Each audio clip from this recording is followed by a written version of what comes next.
الحمدللہ وحدہ والصلاة والسلام علی من لا نبی بعد۔ ہمارے معاشرے میں ایک چیز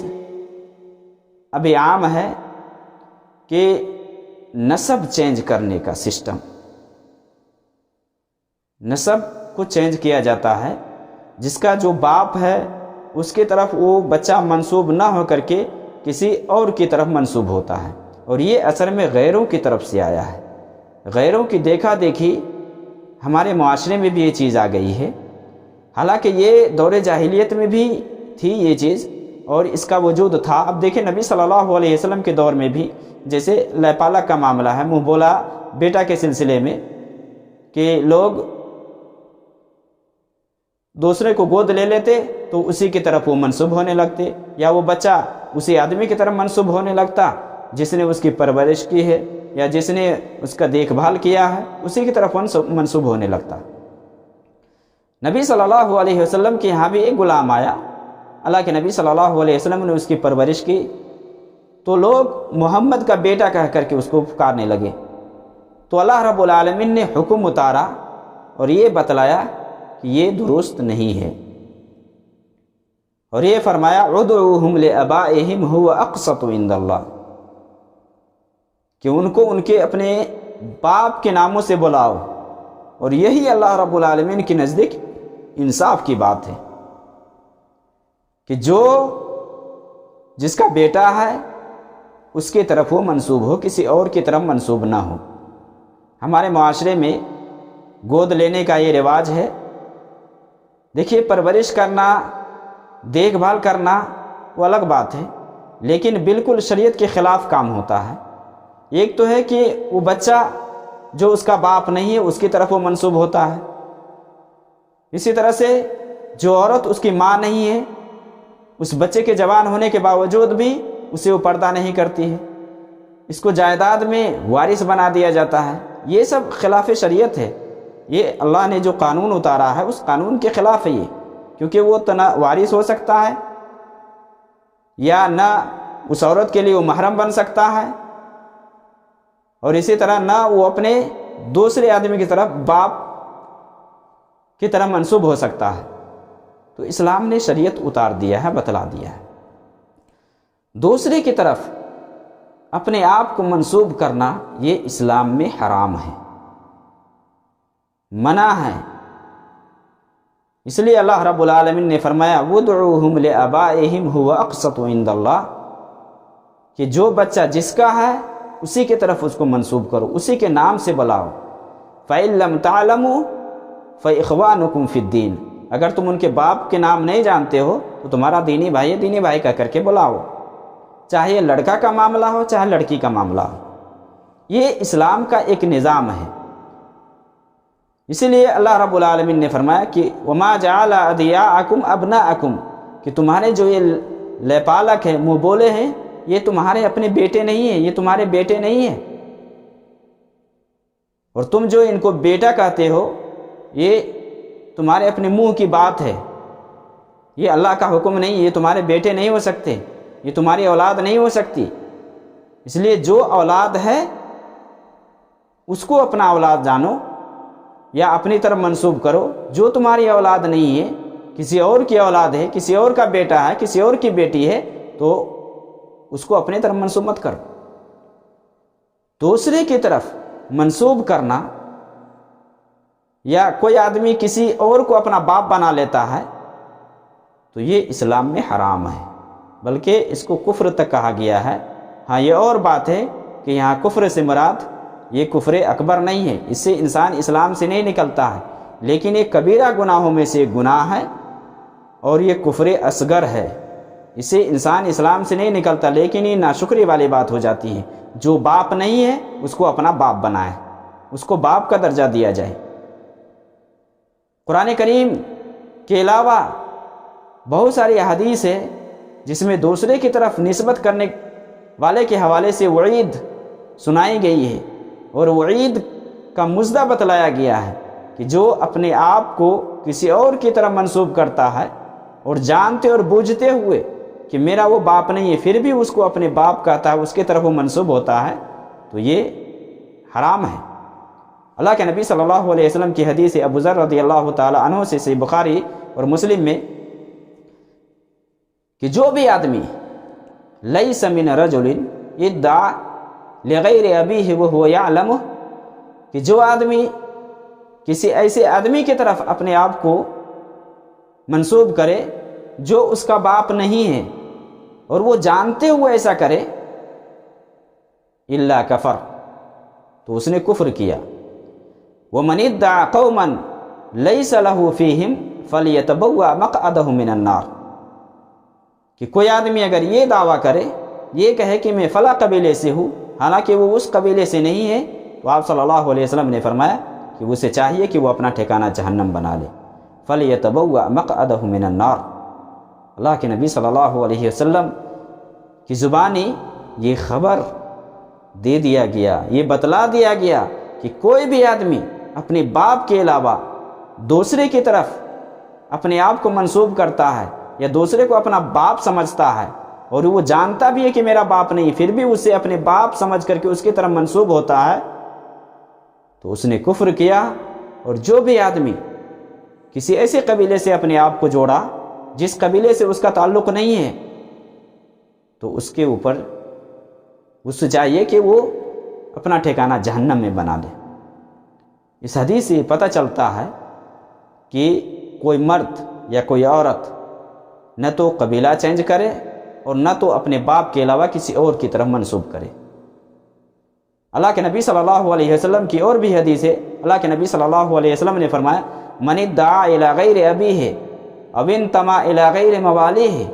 فعلیہ لعنۃ اللہ والملائکۃ والناس اجمعین، کہ کوئی بھی آدمی اپنے باپ کے علاوہ دوسرے کی طرف منسوب کرتا ہے،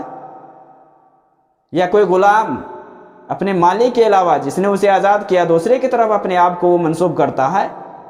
تو اللہ کے نبی صلی اللہ علیہ وسلم نے فرمایا کہ اس کے اوپر اللہ کی لعنت، فرشتوں کی لعنت اور لوگوں کی لعنت ہے۔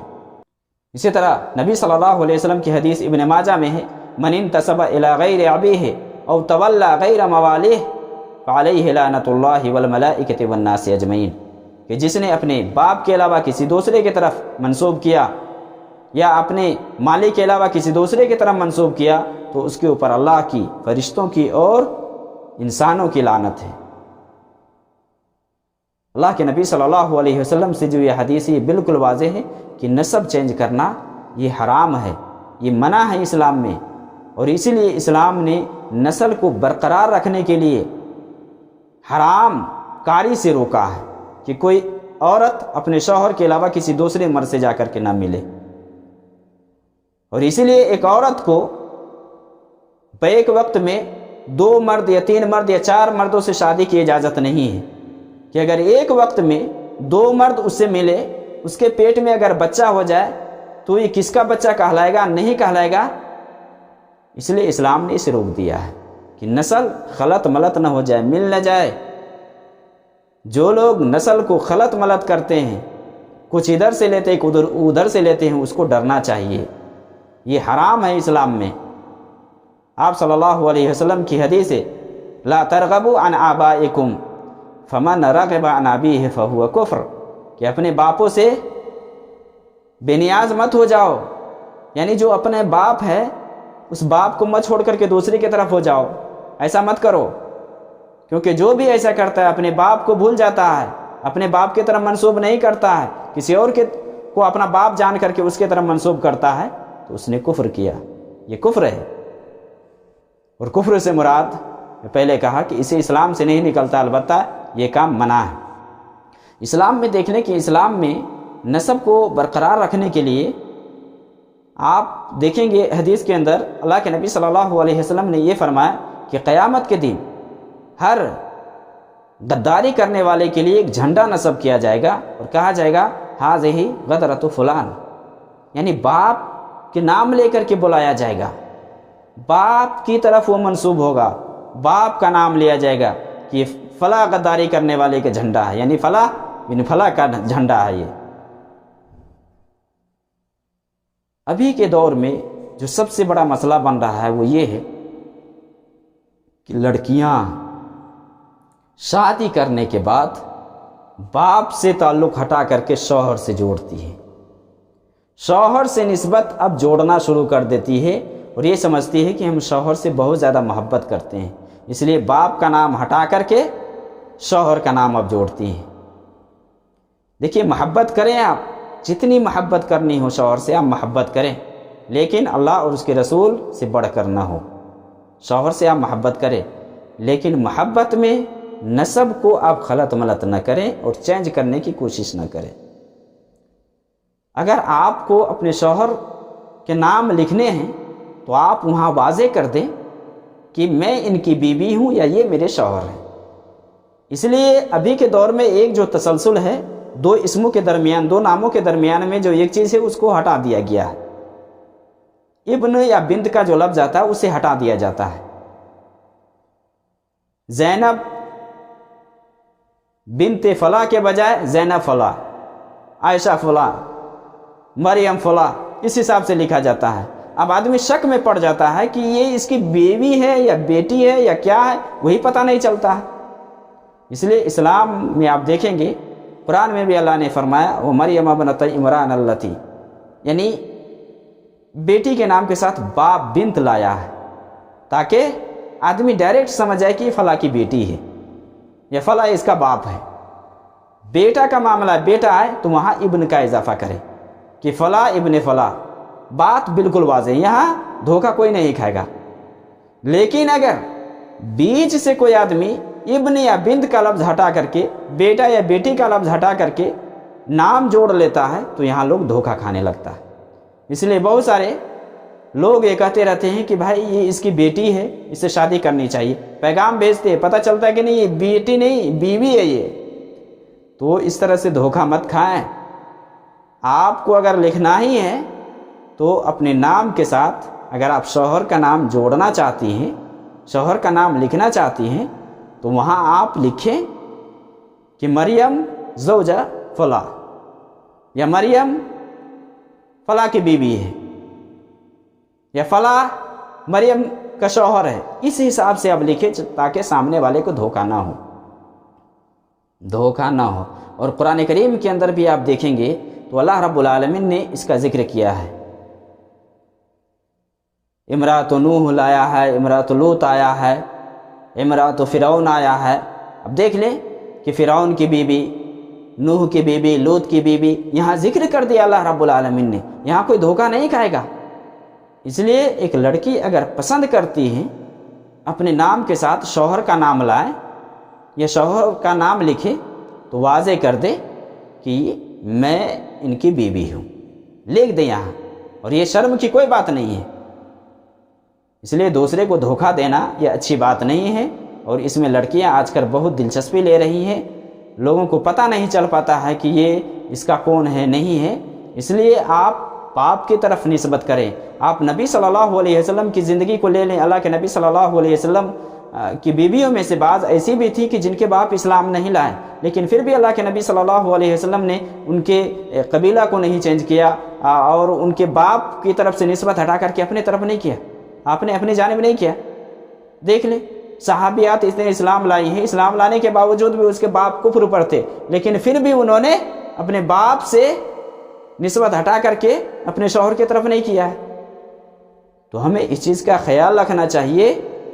کہ باپ کے علاوہ کسی اور کی طرف اگر کوئی اس مقصد سے منسوب کرتا ہے کہ فلاں میرا باپ ہے یا فلاں کو میرا باپ کہا جائے تو یہ اسلام میں حرام ہے اور یہ منع ہے، یہ جائز نہیں ہے۔ اس لیے ایک مسلمان کو خاص کر کے اسے پرہیز کرنا چاہیے، اور اسلام نے جو نصاب، جو تسلسل دیا ہے اس تسلسل سے اس کو چلنا اور رہنا چاہیے۔ اللہ رب العالمین ہمیں صحیح سمجھ عطا فرمائے۔ وصلی اللہ علی النبی۔